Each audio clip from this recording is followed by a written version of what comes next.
In this video, we're going to look at how to draw the line of penetration in a right cone penetrating a right cylinder. Now here are the measurements.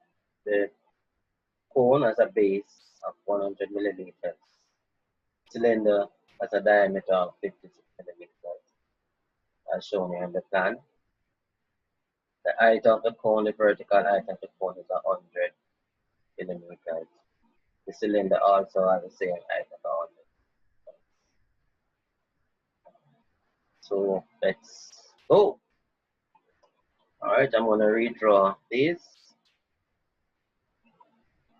and we'll proceed from there.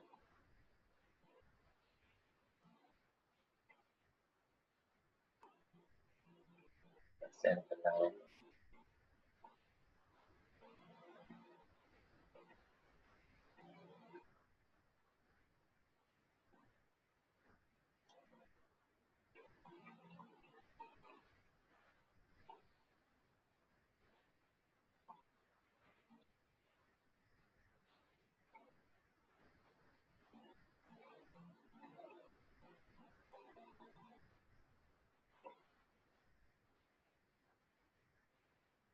Intersection. And my radius. That's base of the cone. Yes, base of the cone. And also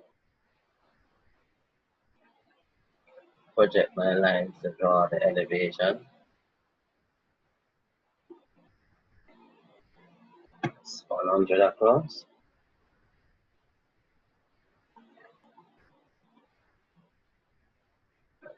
Height is also 100.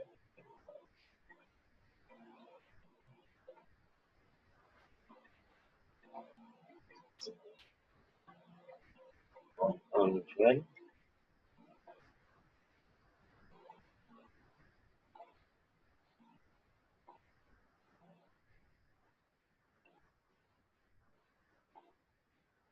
And confirm my measurement.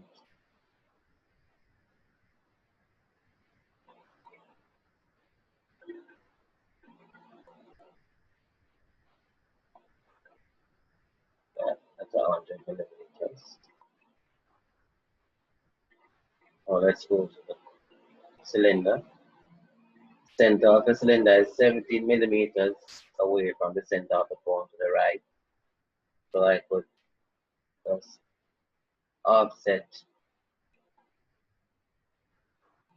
my center line to a distance of 17. So that would be the center of the cylinder. I put circle, center, radius.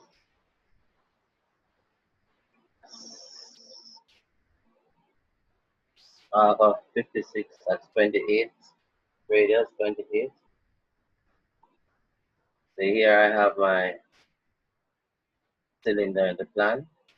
So I need to project my cylinder along the elevation. So I project lines 100 millimeters up, 56 across, and 100 millimeters down.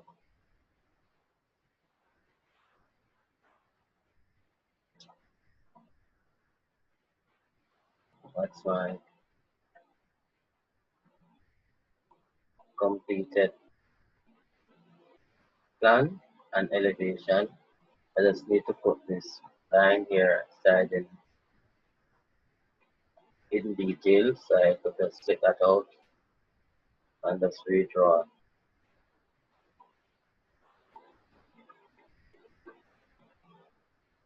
This would be in detail, and let's use my projection line. So it's that here. Just to show you that the cone, the cylinder actually lines up here.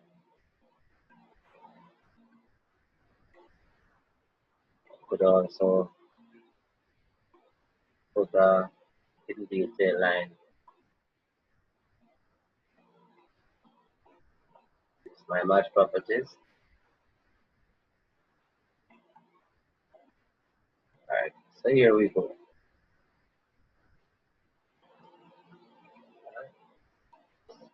So the technique that I'm going to use, I'm going to take some horizontal section across both the cylinder and the cone. And we're going to locate the center of each section in the plan view and proceed from there. So let's take a section.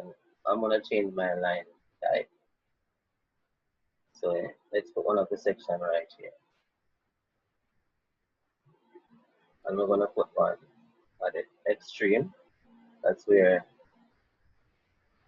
the cylinder comes up above the cone right here. Now, I can probably just take some random section through here.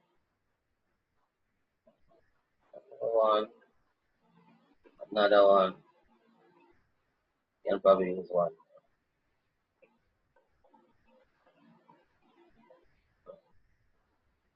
I use random spacing. If you wish, you could use equal spacing. It doesn't really matter. Now, so I'm going to locate the center for each of these sections in our plan. So let's start with my first section at the top. If I project from where this cutting plane touches the side of the cone, and I project a line vertically down, it's going to stop right here. Alright, I already have this line. Alright, coming from the cylinder, projecting down.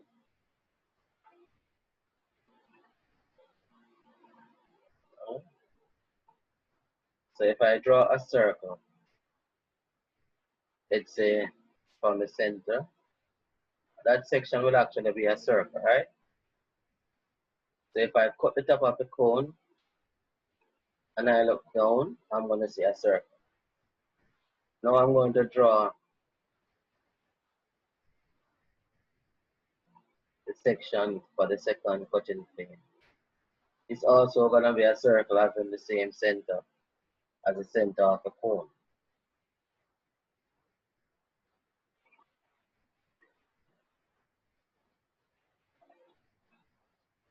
Ensure that I am on the center. So I right click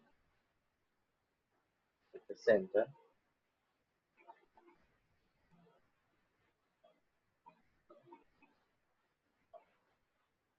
And I extend my radius. Good. So the second section is shown by second circle. Now where it cuts the cylinder, I'm going to project a line going up. I'm just going to change my line type. So cut my cylinder here. So if I get a vertical line going up, so cut the corresponding section, I should get a point. Alright. I use point. I have a point here. The first one is actually here because it touches this first section touches the cylinder at this point. So our first point would have been right here. Now let us look at our third section. So if I copy this, where it touches, intersects with this cone, I project this down, and similarly, I'm going to draw a circle from the center of the cone to touch this line. Then let's trim this extra part. And let's change my line type to that going back to the length property. Alright? So where this third section cuts the cylinder, I'm going to project a line vertically up. I'm just going to project a line from this intersection of the section with this. And it stops right on this third cutting plane. That gives me another point on the curve of penetration. And the process continues. So I'll draw another line. I use a copy technique from my fourth section where it intersects with the side of the cone, and I draw a circle from the center of the cone to touch that. Right? I'm going to change my line type to consistent. Now where this circle or sectional line cuts the cylinder, I'm going to produce a line vertically up from here to match the corresponding cutting plane. And that should give me another point on the curve. So finally, if I should draw a line down from here, my center line, I'm going to change my line type once again to be consistent. Then I'm going to draw a circle from center to there. And notice this final section where it cut the cylinder, it actually touches tangential to the cylinder right here. So if I go up, I get that point right here. Now I have all the points that are necessary to draw our curve. So I'm going to change my line type, the outline. I'm going to use line fit, remove the auto mode. I could start down here.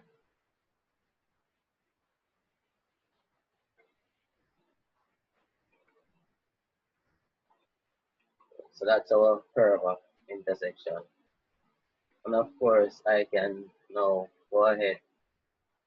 I'm using my match properties to show the outline of my cone and my cylinder.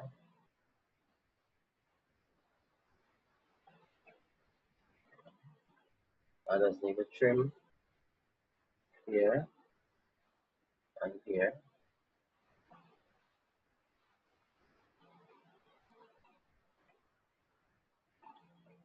So there we go.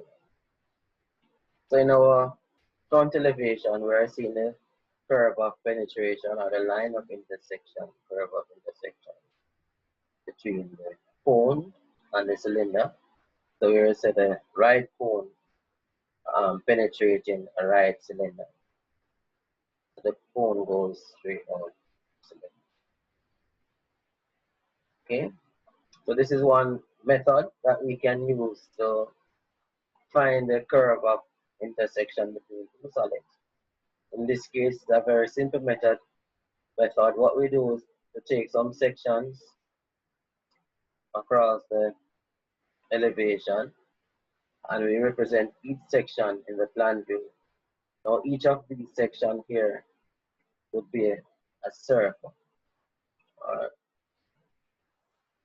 Alright, so for the cylinder, all the circles would have the same center and the same radius. If I cut anywhere along this cylinder and I look down, I'm going to see the same section. Hence, I didn't need to draw additional circles for the section of the cylinder. However, for the cone, as you see, because the radius is different at each section, then I need to draw each section separately. And where the sections, where the section for the cone and the cylinder intersect, we project the point of intersection back to our elevation and it match it to the corresponding sectional line to produce the points that are necessary to draw the curve of intersection. So that is it for this lesson. In our next lesson, we're going to look at one that is maybe a bit more complex, but the procedure is basically the same. We're going to take some sections to the elevation and hence locate our section in plan view, then project back point of intersection to the corresponding cutting plane in the elevation to give us a point. Okay, I do hope you would have learned something today. Please join me in our next video presentation for another intriguing drawing involving interpenetration of solids.